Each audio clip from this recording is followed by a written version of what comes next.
श्री गणेश शारदा गुरुभ्यो नमः। हरः ओम। पंचाननमुखोद्भूतान् पंचाक्षरमनोपमान् पंचसूत्रकृतो वन्दे पंचाचार्यान् जगद्गुरून् विश्वेशलिङ्गसम्भूतं विश्वविद्याविबोधकं विश्ववन्द्यं सदा वन्दे विश्वाराध्यं जगद्गुरुं। गुरवे सर्वलोकानां भिषजे भवरोगिणां निधये सर्वविद्यानां दक्षिणामूर्तये नमः। ओम त्रैलोक्यसम्पदालेख्य समुल्लेखनभित्तये सच्चिदानन्दरूपाय शिवाय ब्रह्मणे नमः।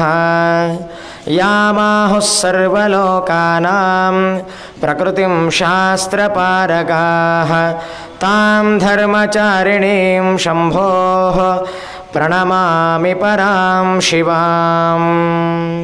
श्री गुरुभ्यो नमः। हरः ओम।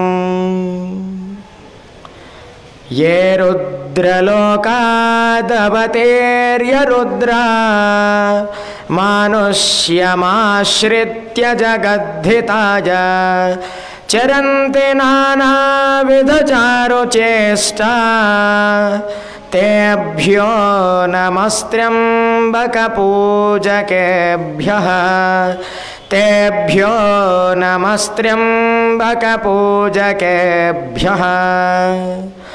ॐ सहनाववतु सहनौ भुनक्तु सह वीर्यं करवावहै तेजस्विनावधीतमस्तु मा विद्विषावहै।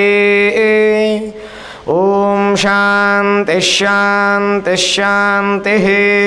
श्रीमद्जगद्गुरु पंचाचार्य महाराज के, काशी विशालाक्षी अन्नपूर्णा समेत विश्वनाथ भगवान के, जगद्गुरु विश्वाराध्य शिवाचार्य महाराज के, जगद्गुरु विश्वेश्वर शिवाचार्य महाराज के, जगद्गुरु डॉक्टर चंद्रशेखर शिवाचार्य महाराज के। जय मंगलम जय हर नमः पार्वती पतये शिव हर हर महादेव हर। विश्वेशलिंग संभूतम विश्वविद्या विबोधकम विश्ववन्द्यं सदा वन्दे विश्वाराध्यं जगद्गुरुम्।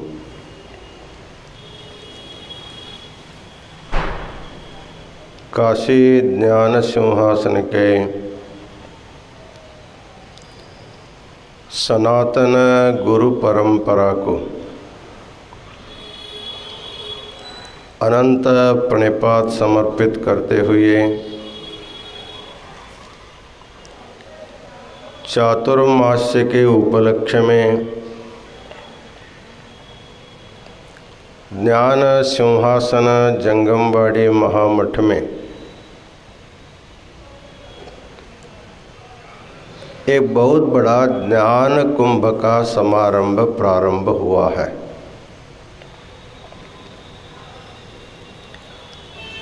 पिछले बार हम वीरशैव महाकुंभ का आयोजन किए थे। इस बार समस्त जीव जंतुओं को ज्ञान की नितांत आवश्यकता है, इसलिए सबको घर में बैठे बैठे विद्वान शिवाचार्यों का और महाचार्यों का उपदेश उनको प्राप्त हो, इस उद्देश्य से ज्ञान महाकुंभ का आयोजन किया गया। इसका प्रतिदिन सूत्र संचालन करते हुए आपातकाल में अपना धर्म संदेश देते रहे। बारसी दैवड़कर मठ के शटस्थल ब्रह्म गुरुसिद्ध मणिकंठ शिवाचार्य महाराज तपोनुष्ठान के उपलक्ष्य में ज्ञान सिंहासन महापीठ में उपस्थित होकर यहाँ के सभी समारंभों में भाग ले रहे अम्बा जोगाई संस्थान हिरेमठ के शटस्थल ब्रह्मा शंभुलिंग शिवाचार्य महाराज आज के धर्म संदेश प्रदान किए हुए नेगड़ूर बृहन्मठ के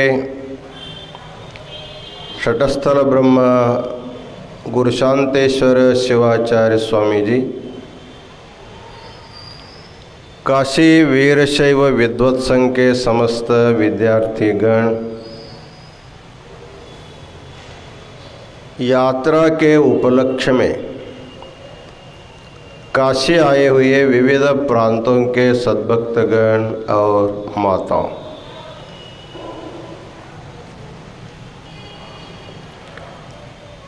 इस पवित्र चातुर्मास्य प्रसंग में इस बार हम लोग काशी जगतगुरु वीरभद्र शिवाचार्य के द्वारा विरचित शिव पंचविंशति लीला शतकम के बारे में चिंतन कर रहे हैं। जिस भगवान शिव के लीलाओं के बारे में हमको सुनना है, उस भगवान शिव क्या है, शिव तत्व क्या है, उनकी कितनी महिमा है, इसको जाना जरूरी है। इसलिए विगत 2 दिनों से शिव के बारे में, शिव तत्व के बारे में, शिव नाम के बारे में हम लोग चिंतन कर रहे हैं।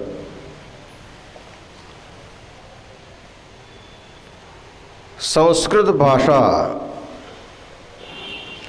विश्व में एक ऐसी भाषा है,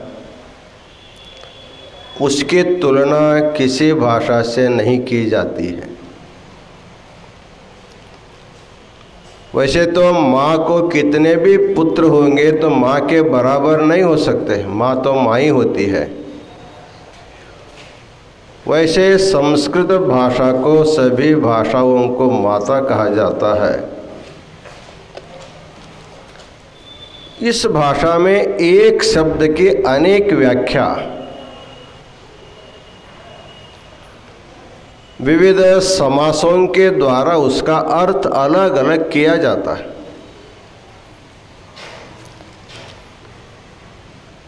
व्याकरण में, साहित्य में जिसकी जितना प्रगति है वो उतना उसका अर्थ निकाल सकता है।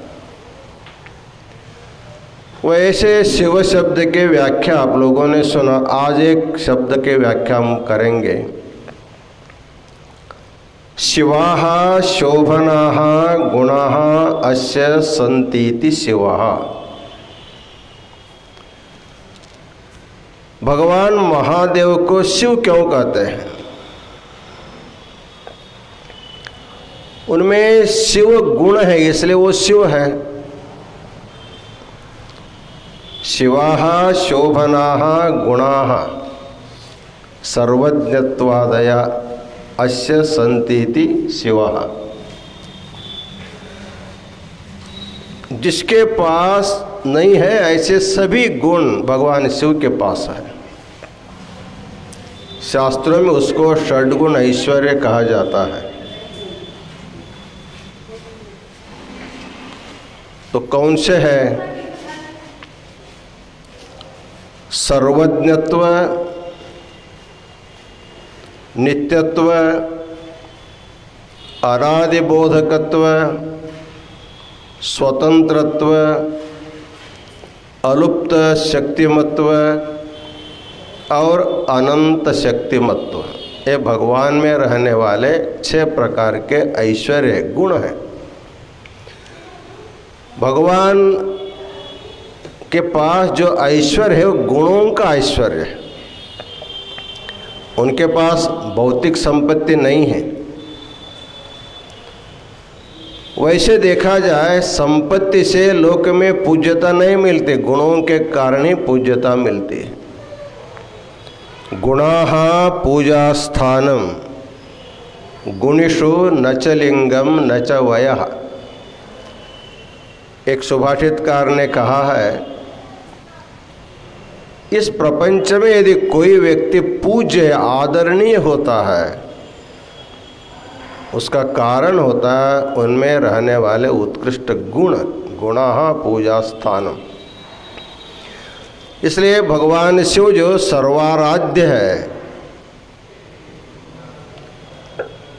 सभी देवी देवता मानव यक्ष रक्ष गंधर्व सभी उसकी आराधना करते हैं। सबका आराध्य होने के कारण उनमें रहने वाले गुण हैं। उनमें पहला गुण है सर्वज्ञत्व गुण। सर्वज्ञत्व का अर्थ होता है जो सब कुछ जानता है, जो ज्ञान का भंडार जिसको माना जाता है। जैसे हर एक आदमी अपने घर में एक खोटी कोली बनाता है, अर्थात हमारे जीवन में लगने वाले जितने भी पदार्थ होते हैं उसका स्टॉक उसमें रखा जाता है, वहीं से रोज रोज ले करके हम लोग उपभोग करते हैं। वैसे भगवान शिव जो है वो ज्ञान का खान है, ज्ञान का भंडार है।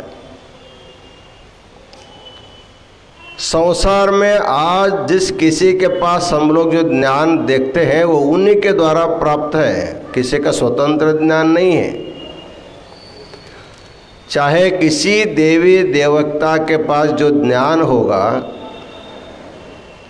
वो ज्ञान भगवान शिव की आराधना करके सब लोगों ने पाया है।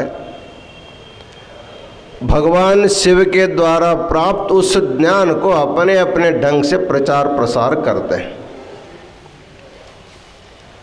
इसलिए महर्षि पतंजलि ने भगवान शिव को प्रपंच का आदि गुरु माना है। सहा पूर्वेशामपि गुरुः काले नानवच्छेदात्। पूर्वेशामपि गुरु, जितने भी पूर्व के गुरु हैं उनका गुरु भगवान शिव है। इसलिए भगवान शिव को जगत गुरु शब्द भी है। 1008 नामों में जगत गुरवे नमः ऐसा भी उनका नामावली में आता है। भगवान शिव को छोड़ करके जितने भी गुरु हैं सभी गुरु काल कवलित है।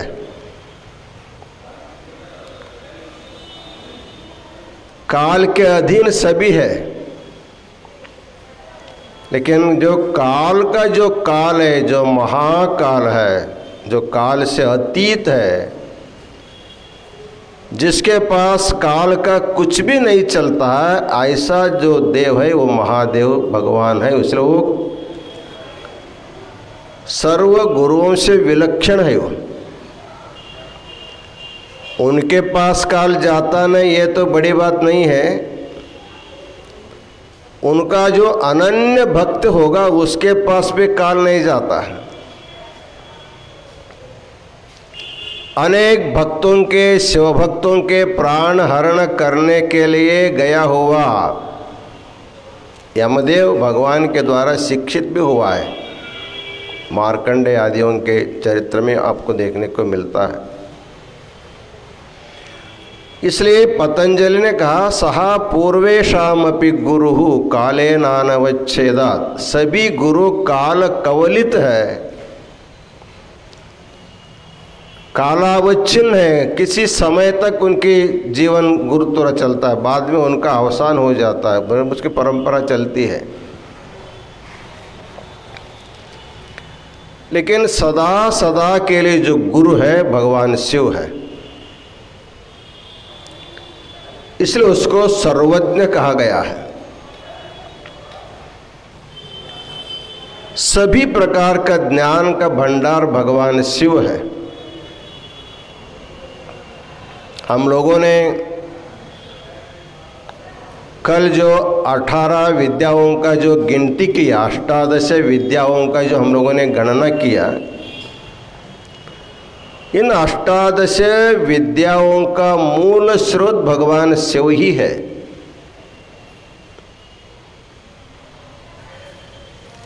इसलिए कहा जाता है ज्ञानमिच्छेत्तु शंकरात्। अन्यान्य देवी देवताओं के द्वारा अलग अलग अपेक्षित वस्तुओं को हम प्राप्त कर सकते हैं। जैसे आरोग्यमिच्छेत्तु भास्करात् जो कहते हैं, आरोग्य चाहने वाला व्यक्ति को भगवान सूर्य नारायण की उपासना करनी चाहिए। ऐसे विविध देवी देवताओं के बारे में कहा जाता है एक अभीष्ट सिद्धि के लिए अलग अलग उपासना है। लेकिन इस प्रपंच में सबसे बड़ा महत्व का वस्तु ज्ञान है। नहि ज्ञानेन सदृशम पवित्रम यह विद्यते। ज्ञान सबसे बड़ी चीज है। इसलिए ज्ञानी से बड़ा व्यक्ति नहीं, ज्ञान से बड़ी कोई चीज नहीं है। सबको ज्ञान प्रदान करने वाला एकमेव देव भगवान शिव है, इसलिए उसको सर्वज्ञत्व है। वैसे देखा जाए भगवान शिव को देखने से वो ऐसा नहीं लगता है वो सर्वज्ञ है, क्योंकि उनका आकार विकार तो देखने के लिए ऐसा नहीं है। वो पूर्विरूपाक्षम अलक्ष जन्मता दिगंबरत्वेन निवेदितम वसु। कुमार संभव महाकवि कालिदास ने पार्वती के भाव परीक्षा के संदर्भ में इस श्लोक का उन्होंने उल्लेख किया है। भगवान शिव में देखने जैसे क्या है? एक कन्या जो है किसी वर को यदि वर्ण करते, क्या देखते हैं? उसका सौंदर्य देखते। पहला देखने के लिए सुंदर होना चाहिए, गोरा होना चाहिए, थोड़ा लंबा चौड़ा होना चाहिए। अपने अपनी इच्छा के अनुसार कन्याएं वर में अपने गुण देखते हैं। तो कालिदास कहते हैं वपुर विरूपाक्षम। भगवान शिव जो है विरूप है, उनके नाम ही विरूपाक्ष है। सभी को 2 आंख है तो उनको 3 आंख है, वो कैसे सुंदर हो सकता है? ठीक है, सुंदर न हो तो हो, ठीक है, संपत्ति है क्या उनके पास? धन दौलत है तो चलेगा, देखने को कैसे भी रहेगा तो चल सकता है, खर्चा के लिए पैसा मिलना चाहिए। कहते हैं दिगंबरत्वेन निवेदितम वसु। जब खुद दिगंबर है तो उसके पास कितनी संपत्ति होगी आपको हिसाब कर सकते हैं। जिसको पहनने के लिए कपड़ा तक नहीं है वो कितना श्रीमंत हो सकता है? आभूषण तो है ही नहीं, नागाभरण है। इस प्रकार भगवान शिव को देखने से बाह्य संपत्ति उनके पास कुछ भी नहीं है। रहने के लिए राजमहल नहीं, पहनने के लिए वस्त्र नहीं, अलंकार करने के लिए आभूषण नहीं, प्रवास करने के लिए अच्छा कार गाड़ी भी नहीं है। वो भी बूढ़ा बैल है उसके पास, कितने पुराना है क्या मालूम।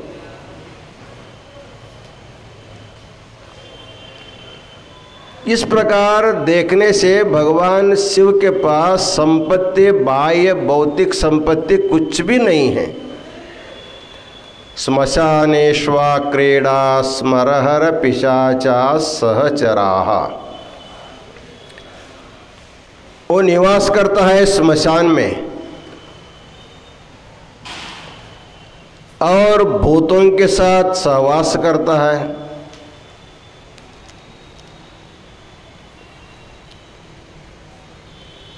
ज्ञान और भौतिक संपत्ति का कोई मेल नहीं रहता। प्रायः जहाँ ज्ञान रहता है, अधिक ज्ञान जहाँ रहता है, वहाँ लक्ष्मी थोड़ा कमी रहती है।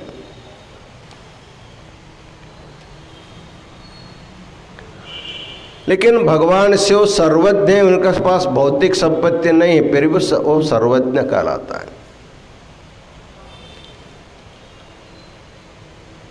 अच्छा कपड़ा होना चाहिए, रहने का अच्छा घर होना चाहिए, तभी ज्ञानी होगा, ऐसी कोई बात नहीं है।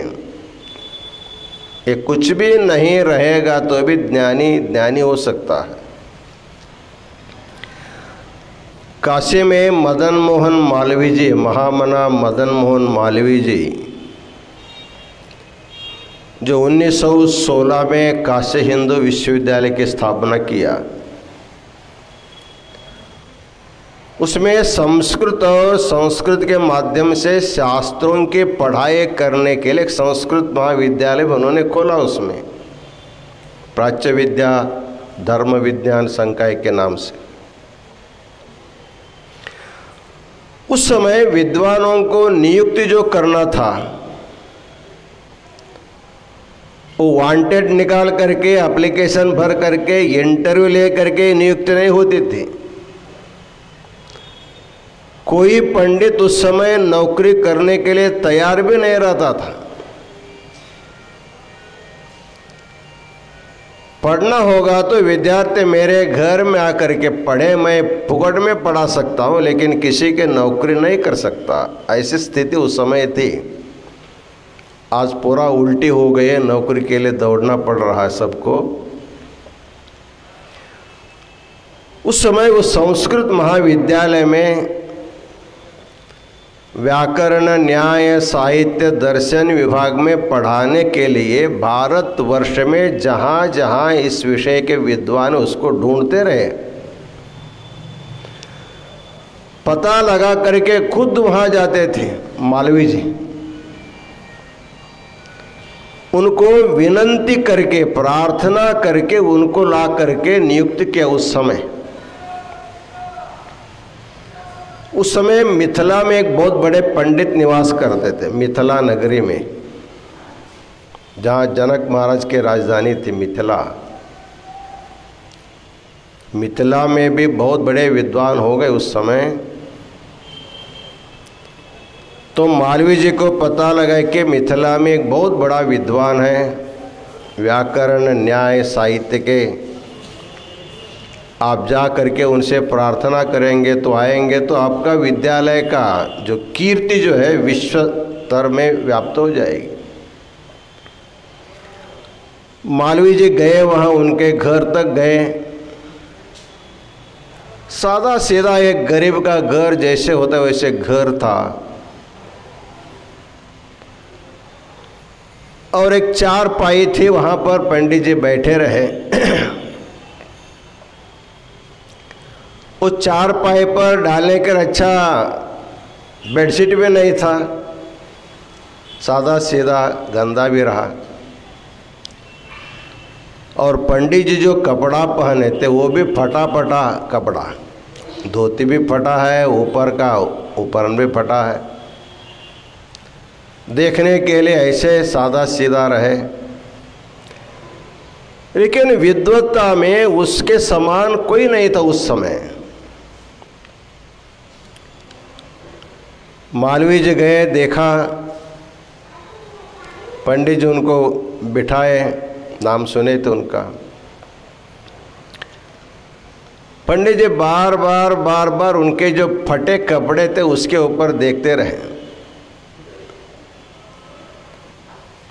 उनसे बातचीत भी नहीं की। अभी बार बार उनके कपड़े की तरफ देखते रहे, फटे हुए कपड़े की तरफ। एक 5 मिनट जब कपड़ा की तरफ देखते बैठे तो इसको पंडित जी ने देखा, अरे ये हमको देखने आए कि कपड़ा देखने आया? हमको सुनने आए कि केवल मेरे कपड़ा देखने आया है? उस समय तत्काल उन्होंने एक सुंदर श्लोक बनाया।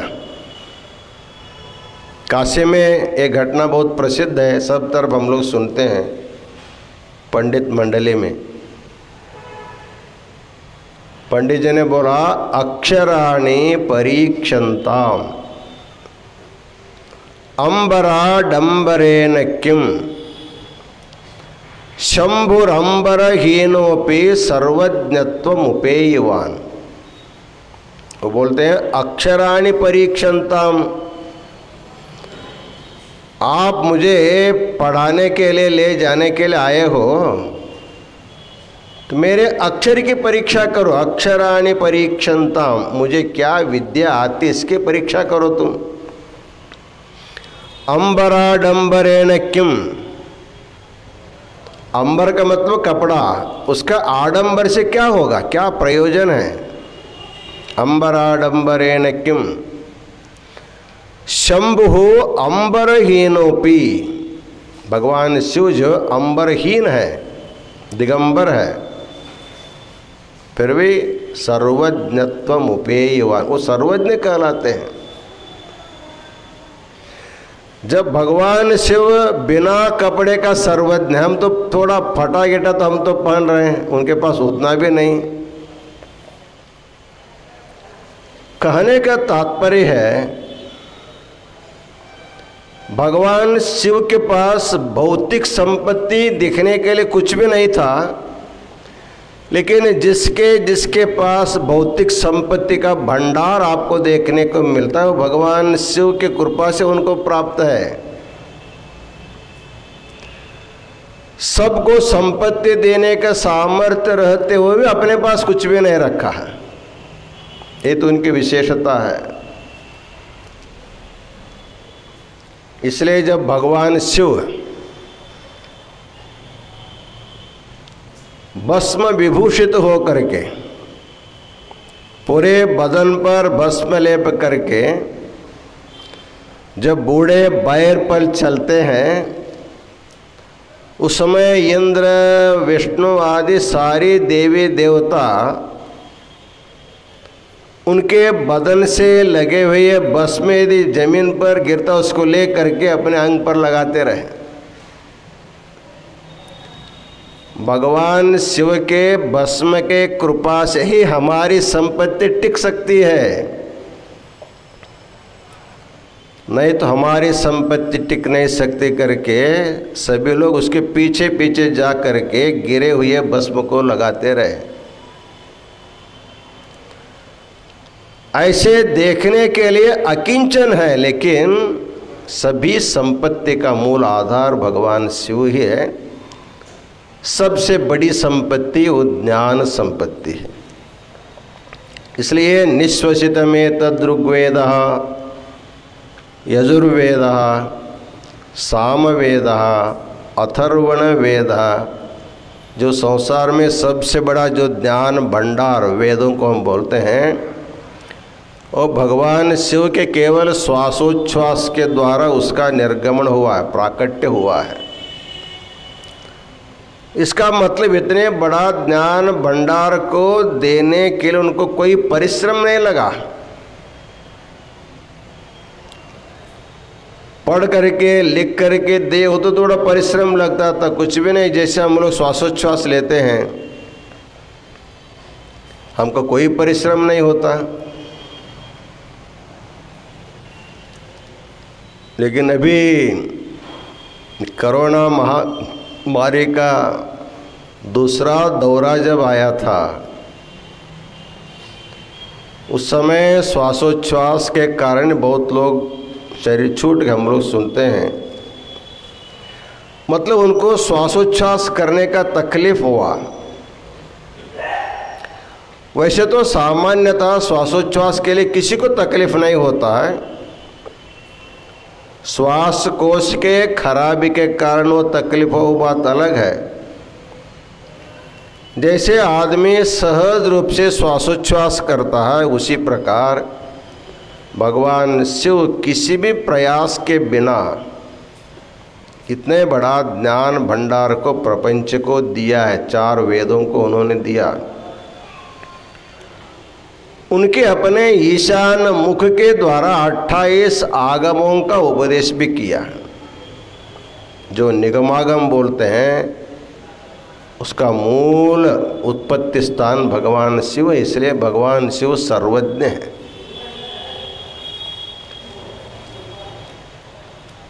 इसलिए एक गुण है भगवान के पास सर्वज्ञ। तो जो षड्गुण ऐश्वर्य हमने बोला, उसमें पहला गुण है सर्वज्ञत्व। मनुष्य के जीवन में सबसे मुख्य वस्तु ज्ञान माना जाता है। वो ज्ञान भगवान शिव से ही मिलता है।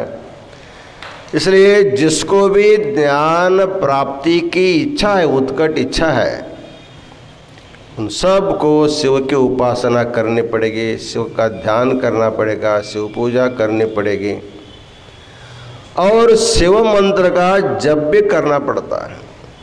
इसलिए पंचाक्षर मंत्र को जो 5 नाम है, मूलम विद्या शिवः शैवसूत्रम पंचाक्षरस्तथा, एतानि पंचनामानि पंचाक्षर महामनोः। पंचाक्षर मंत्र को 5 नाम है। इसमें एक नाम है विद्या। मूलम विद्या शिवः शैवसूत्रम पंचाक्षरस्तथा। तो विद्या का अर्थ जो इस मंत्र का जप करेगा उनको शुद्ध विद्या की प्राप्ति होती है। जो परमोत्कृष्ट विद्या है, या विद्या सा विद्या या विमुक्तये, जीवों को संसार से मुक्ति देने वाले जो श्रेष्ठ विद्या है, वह विद्या पंचाक्षरी मंत्र जप से ही मिल जाती है। इतनी बड़ी विद्या मिलती है तो सामान्य विद्या तो अवश्य मिलती है।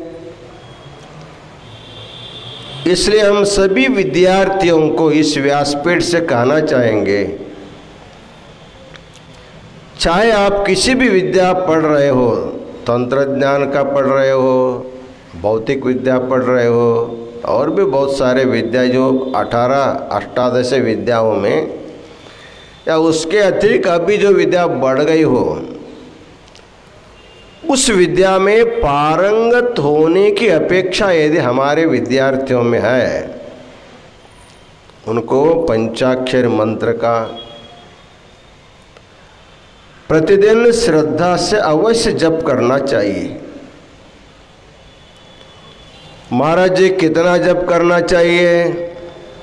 हम संख्या बोलेंगे तो तुम छोड़ के भाग जाओगे, इसलिए हम संख्यातीत के तरफ ख्याल नहीं करेंगे, क्योंकि यह मंत्र इतना महत्व का। सकृद उच्चार मात्रेण पंचाक्षर महामनोः। इस मंत्र का कम से कम एक बार उच्चारण करने से भी चल सकता है, लेकिन आप प्रयत्न करेंगे तो बहुत सारा जप भी कर सकते हैं। जितना करोगे अधिकस्याधिकम फलम। तो सभी विद्यार्थी को कम से कम प्रातःकाल अपने नित्य कर्म से निवृत्त होकर के भक्ति भाव से 1 बार, 5 बार, 10 बार, 11 बार, 108 बार, कम से कम 108 बार विद्या की प्राप्ति के उद्देश्य से, भगवान आप विद्या के निधि है, मैं जिस विद्या पढ़ना चाहता हूँ उसमें मुझे पारंगत होना है, इसलिए मुझे विद्या चाहिए। इस भाव से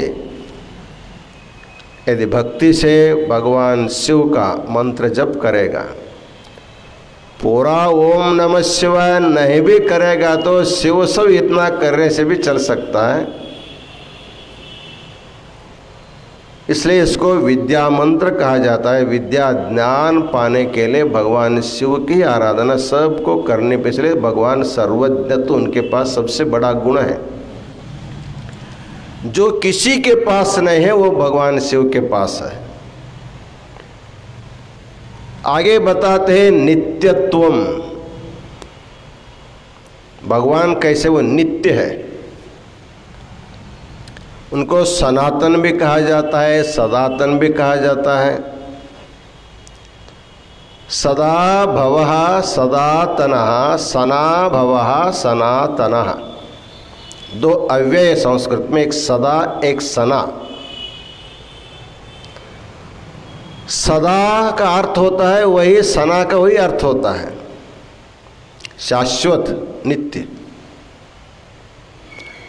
प्रपंच में नित्य कुछ भी नहीं है, सब अनित्य है। अनित्यानि शरीराणि विभवो नैव शाश्वतः, नित्यं सन्निहितो मृत्युः कर्तव्यो धर्म संग्रह।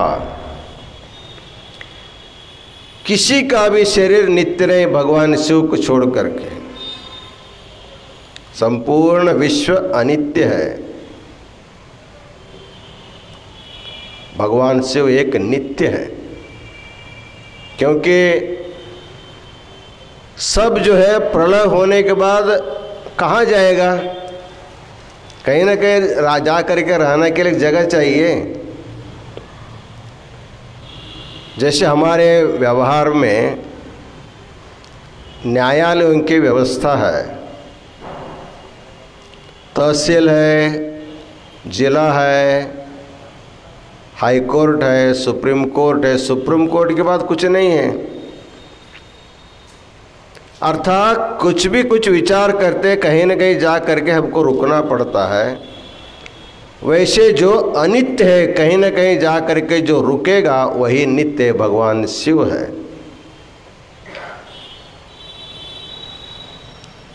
वो सनातन है, वो सदातन भी है, सदा सदा रहता, उसका अभाव कभी भी होता ही नहीं है। प्रपंच है तभी भी रहता है, प्रपंच नहीं है तभी भी रहता है उसका आधार रूप में। इसलिए भगवान शिव में दूसरा जो सद्गुण नित्यत्व है, शाश्वतत्व तत्व जो भगवान शिव ही है, वो एक उत्कृष्ट गुण उनके पास है। उसके बाद अनादि बोधत्व है। बोध जो भगवान के पास जो ज्ञान है वो कहीं जा करके किसी से पढ़ करके प्राप्त किया नहीं है। हम लोगों के पास जो ज्ञान है, पहले हमारे पास ज्ञान नहीं था, गुरुओं के पास जा करके हम लोग बैठे, सेवा किया, पढ़ा, कुछ विद्या हमको आई। वैसे भगवान जो है किसी गुरु के पास जा करके पढ़ करके विद्या को प्राप्त नहीं किया है। उनके पास जो बोध है वो अनादि बोध है, अनादि काल से उनके पास बोध है, उसका प्रारंभ नहीं है कहीं से भी। अर्थात सबको ज्ञान देने वाला, बोध देने वाला वही होने के कारण, जैसे गंगोत्री में गंगा का उदय होता है, वहीं तो गंगा प्राप्त होती है गंगोत्री से। जैसे गंगा का उगम स्थान गंगोत्री है, वैसे भगवान जो है बोध का उगम स्थान खुद होने के कारण वहीं से ज्ञान निकलता है, वो किसी से प्राप्त नहीं किया, इसलिए उसका नाम अनादि बोधत्व है। और आगे का गुण है स्वतंत्रत्व। संसार में हम सब लोग अस्वतंत्र हैं। इस प्रपंच का चक्रवर्ती राजा भी होगा, वो भी अस्वतंत्र रहता है। उनके इर्द गिर्द रहने वाले उनके सेवक लोग सेवा नहीं करेंगे तो उसको क्या करना पड़ेगा, उनके अधीन रहना पड़ता है।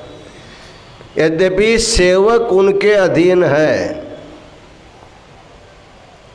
अनजान में एक दृष्टि से सेवकों का अधीन उसको भी रहना पड़ता है। जब तक वो काम नहीं करते उसको राह देखना पड़ता है उनको भी। लेकिन भगवान शिव जो है प्रपंच में एकमात्र सर्वतंत्र स्वतंत्र है, तो किसी के अधीन नहीं है।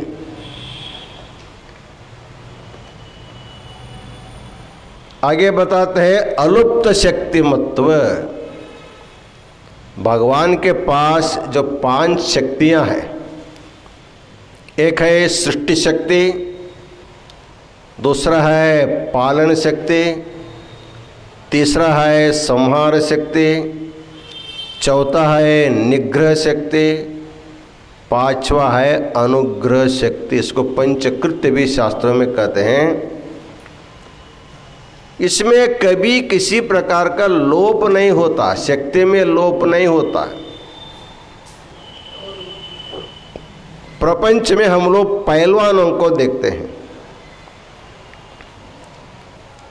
पहलवान के पास पहले शक्ति कम रहती है, दंड बैठक करता है, दौड़ करता है, दूध पीता है, घी खाता है, ऐसे खा खा करके पी करके व्यायाम करके करके करके शक्ति का संचय करता है। उनके द्वारा संग्रहित जो शक्ति है शाश्वत रहती है क्या उनके पास?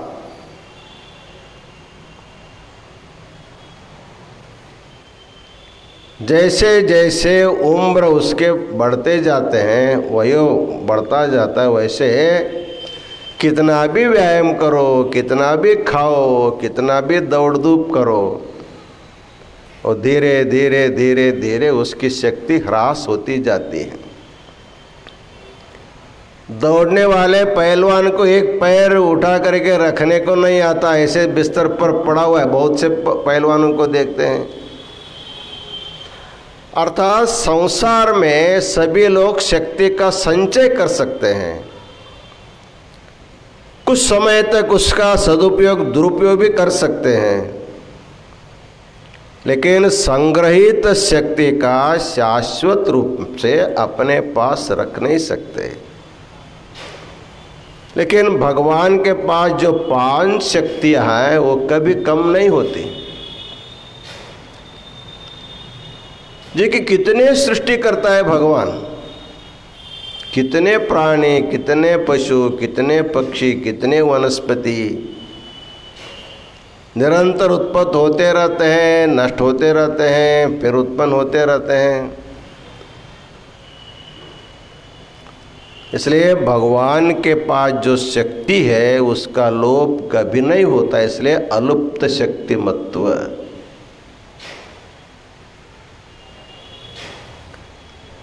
उसके बाद बोलते हैं अनंत शक्तिमत्व। वैसे हम लोगों ने केवल 5 शक्ति गिना। भगवान शिव के पास जो शक्ति हमको मालूम है 5, पूरे दुनिया में जितने भी दार्शनिक हो गए वो केवल 5 शक्ति को जान सके हैं। उनके पास और बहुत सारी शक्ति होंगे, न जानने वैसे बहुत शक्ति होंगी उनके पास, इसलिए अनंत शक्तिमत्व। इस प्रकार शिवाः शोभनाः गुणाः अस्य सन्तीति शिवः। इस प्रकार सर्वज्ञत्व, नित्यत्व, अनादिबोधत्व, स्वतंत्रत्व, अलुप्त शक्तिमत्व और अनंत शक्तिमत्व जैसे किसी के पास न रहने वाले उत्कृष्ट गुण इनके पास होने के कारण इसका नाम शिव है। देखिए 2 अक्षर का जो शिव शब्द है उसमें कितना सामर्थ्य छिपा है। जितना खोजते जाओ, जितना खोजते जाओ, जितना खोजते जाओ उतना तुमको मिलता ही रहता है, लेकिन खोजने वाला चाहिए, तो खोज करने वाला चाहिए। जो जितना समुद्र के तल तक डूबेगा उसको उसका रत्न जैसे मिलता है, वैसे भगवान को ध्यान से, धारणा से, जप से, तप से, पूजा से जो जितना शिव के साथ तन्मय होगा उतना उनका वैभव का अनुभव भी होगा, उतना वैभव इनको भी मिल जाएगा। इसलिए पंचाक्षर मंत्र को इतना महत्व क्यों आया? सप्तकोटिषु मंत्रेषु मंत्र पंचाक्षरो महान जो बोला जाता है, ये सभी मंत्रों में श्रेष्ठत्व तो इस मंत्र को क्यों हुआ? केवल 2 अक्षर के कारण। शिव 2 अक्षर उस मंत्र में है, इसलिए इस मंत्र का इतने महत्ता बढ़ जाती।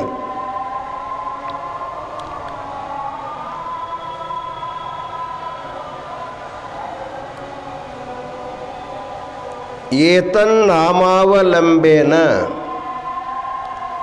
मंत्रः पंचाक्षर स्मृतः यस्मादतः सदा जप्यो मोक्षकांक्षिभिरादरात्। कहते हैं एतन्नामावलंबेन, शिव ये 2 अक्षर का जो नाम है इसको अवलंबन करने के कारण, इसको स्वीकार करने के कारण मंत्रः पंचाक्षरः स्मृतः, इसको पंचाक्षर मंत्र कहा जाता है। यस्मादतः सदा जप्यः, इसलिए इस मंत्र को जप करना चाहिए। मोक्षकांक्षिभिरादरात्, जिसको संसार से मुक्ति पाने की इच्छा है, ऐसे लोग भगवान के ऊपर नितांत श्रद्धा करते हुए इस मंत्र का जप करना चाहिए।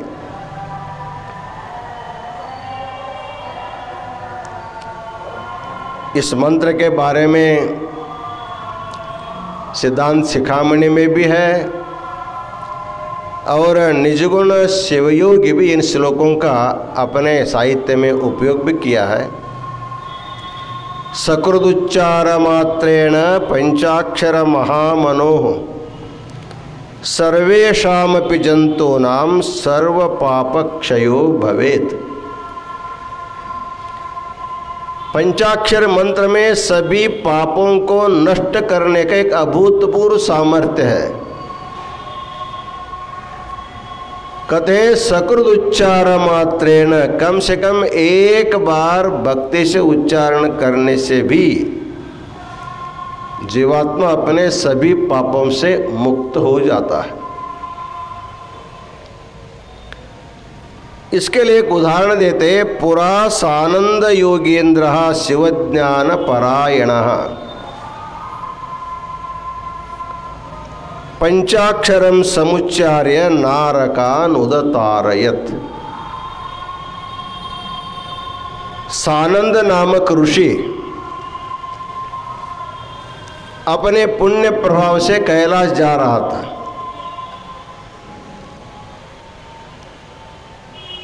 रास्ते में नरक में रहने वाले अनेक जीव जंतु उसके यातना से रोते रहे, जोर जोर से चिल्लाते रहे, रक्षा करो रक्षा करो। सदानंद ऋषि दयार्द्र हृदय थे। शिवदूतों से कहा ये क्या चीख चिल्ला रहे हैं लोग, क्यों इसको कर रहे हैं?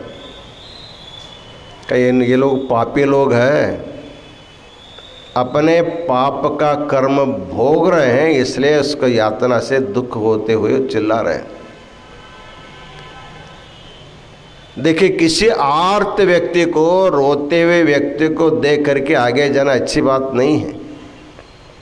रास्ते में कहीं जा रहे हैं, कोई गिर गया, कोई एक्सीडेंट हो गया, कम से कम उसको उठाना, थोड़ा पानी देना, कुछ न कुछ सहायता करनी चाहिए। अर्थात किसी भी विकट प्रसंग में यदि फंसा हुआ व्यक्ति को देखते देखते ऐसे जाना अच्छी बात नहीं है। कितने रो रहे हैं तो उनको थोड़ा देख करके जाएंगे। उनकी इच्छा हो गए तो शिवदूत मना नहीं कर पाए, गए उधर। इनको देख करके सब लोग शांत हो गए, आनंद हो गया उनका देखते ही। तब सानंद योगी ने विचार किया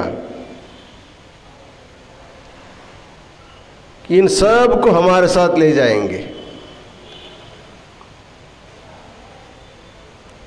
एक अपना योगदंड नरक कुंड में छोड़ा, एक ने पकड़ा, एक ने पकड़ा, सब पकड़ करके सब जो है नरक से उद्धार हो गए, एक मंत्र बोल करके, नारकान उदतारयत। इतना महात्म्य इस मंत्र का है। वशिष्ठ वामदेवाद्या मुनयो मुक्त किल्बिषाः मंत्रेण आनेन संसिद्धा महातेजस्विनो भवन। जितने भी हमारे ऋषि महर्षि हैं वो तेजस्वी हो गए, विद्वान हो गए, गुरु कहने लगे। ये सारा मत उन लोगों को कैसे मिला? इसी मंत्र जप के कारण उनको प्राप्त हुआ है।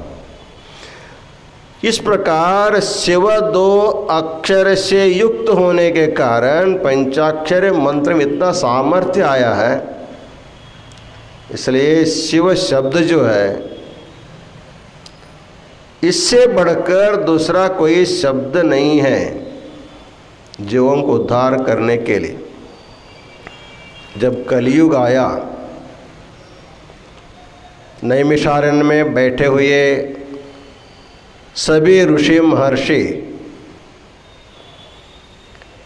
बहुत ही दुखी हो गए। हम लोगों ने कृतयुग देखा, त्रेता युग देखा, द्वापर युग देखा, लेकिन घोर जो कलयुग आने वाला है, इसमें पाप से बचने का कोई रास्ता ही नहीं मिलता। ऐसे बहुत चिंता करने लगे। तब एक बड़ा ऋषि बोला, नहीं नहीं, कलयुग से चिंता मत करो। कलिह कामधेनु, ये जो कलयुग जो है ये कामधेनु जैसा है, लेकिन उसका उस प्रकार उपयोग करना चाहिए।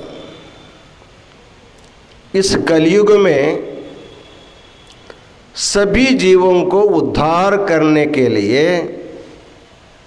कोई यज्ञ याग करने की जरूरत नहीं है, बड़ा बड़ा तपश्चर्या के करने की जरूरत नहीं है, दान धर्म करने की जरूरत नहीं है।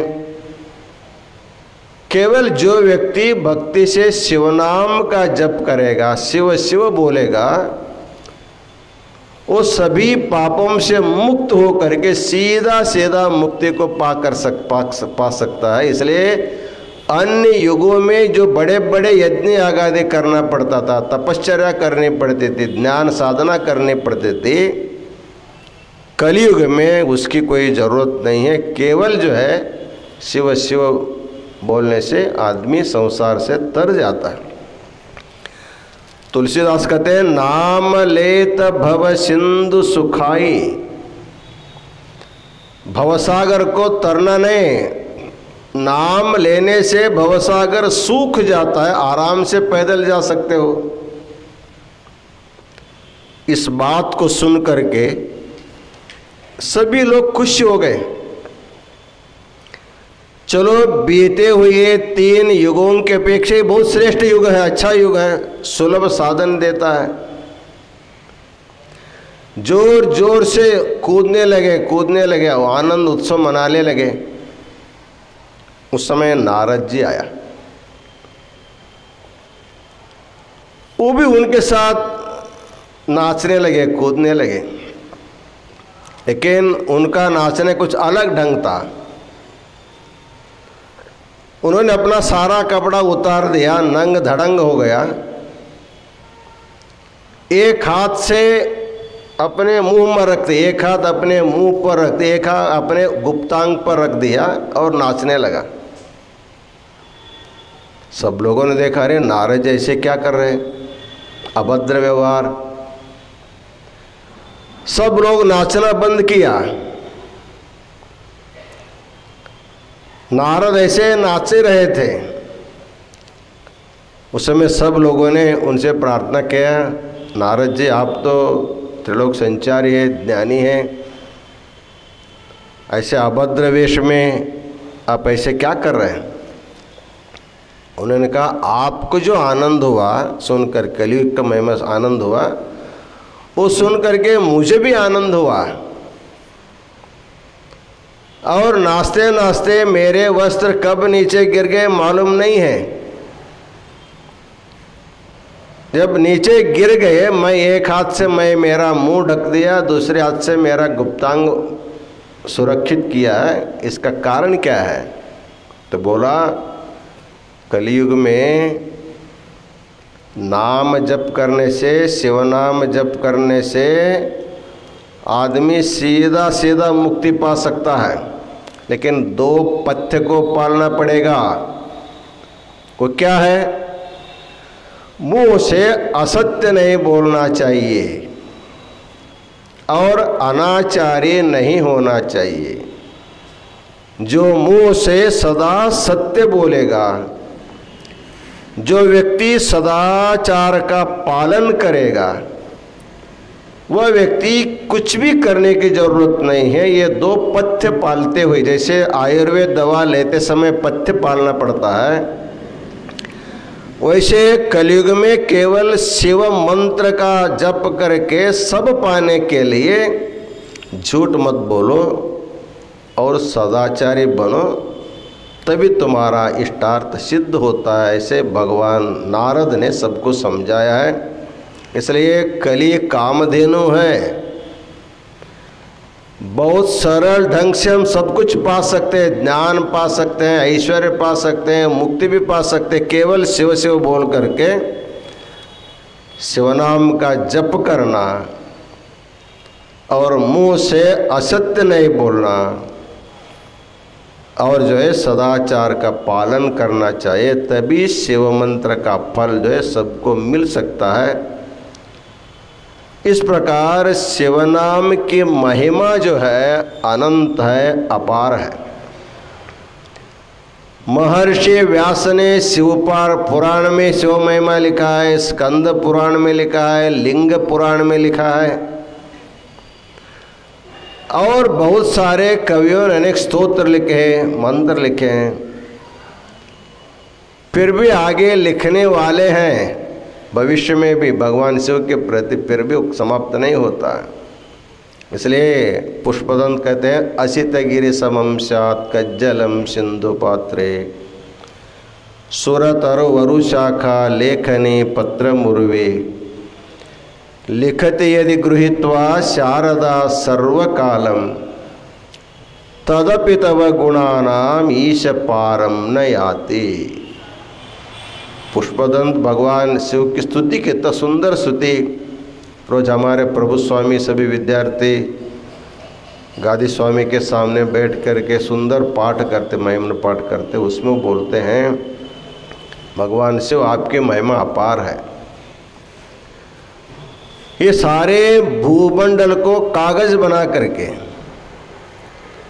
समुद्र को शाही के पात्र बना करके, कल्प वृक्ष के डाली को लेखनी बना करके शारदा अपने आयुष्य जितना है पूरा अपना आयुष्य पूर्ण होने तक जब लिखते बैठेगी तभी आपका गुणगान कम होता नहीं है। लेकिन मैं क्या कर सकता हूँ। इस प्रकार भगवान शिव की मैं शिवस्य तत्वम शिवयेव वेत्ति। भगवान शिव कैसा है, शिव जितना जानता है दूसरा कोई जान नहीं सकता। फिर भी हम लोग जगत गुरु वीरभद्र शिवाचार्य जी की कृपा से भगवान शिव तत्व को कुछ समझने का, कुछ ध्यान करने का, जप करने का सुअवसर हम लोगों को प्राप्त हुआ है। कल फिर आगे के इसके विचार बारे में कल चर्चा करेंगे। इन्हीं वचनों के साथ आज का आशीर्वचन पूर्ण करते हैं। ओम शांति शांति। श्री विश्वाराध्याय मंगलम शिव विश्वैकपालाय मंगलम। श्री विश्वाराध्याय मंगलम शिव विश्वैकपालाय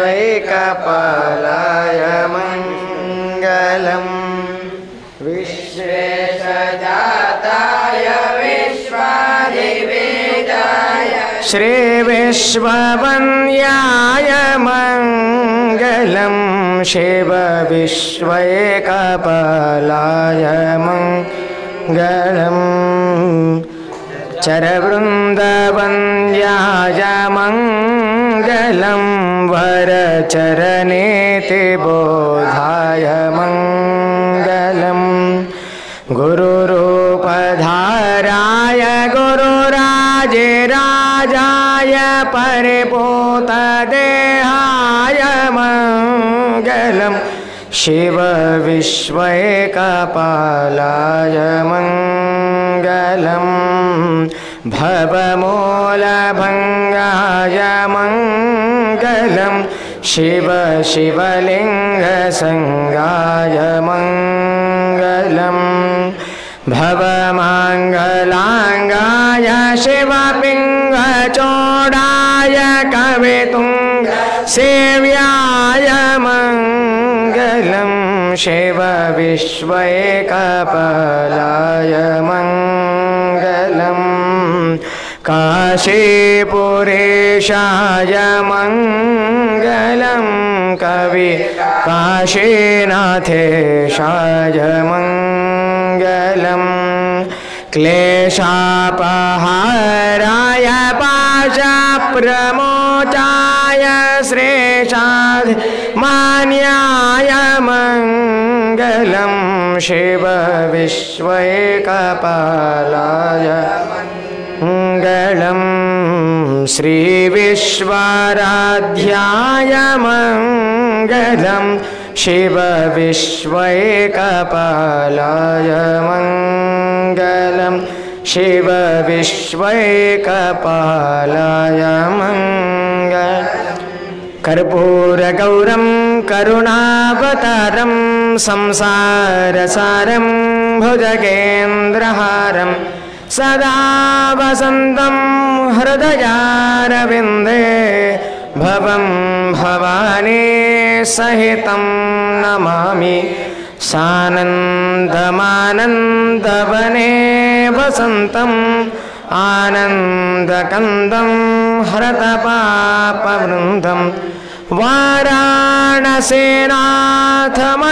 वाराणसीनाथमनाथनाथं श्रीविश्वनाथं शरणं प्रपद्ये श्रीविश्वनाथं शरणं प्रपद्ये विश्वेशलिङ्गसम्भूतं विश्वविद्याविबोधकं विश्ववन्द्यं सदा वन्दे विश्वाराध्यं जगद्गुरुं विश्वाराध्यं जगद्गुरुं जयमङ्गलं जय हर नमः पार्वतीपतये शिव हर हर महादेव हर।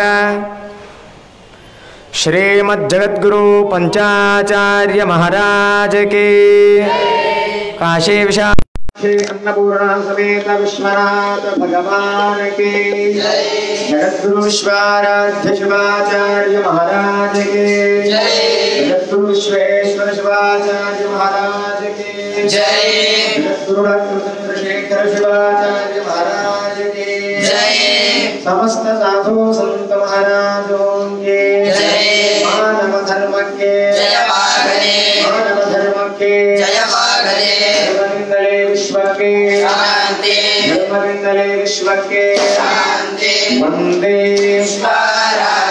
वंदे जय मंगलम जय हर नमः पार्वती पदये शिव हर हर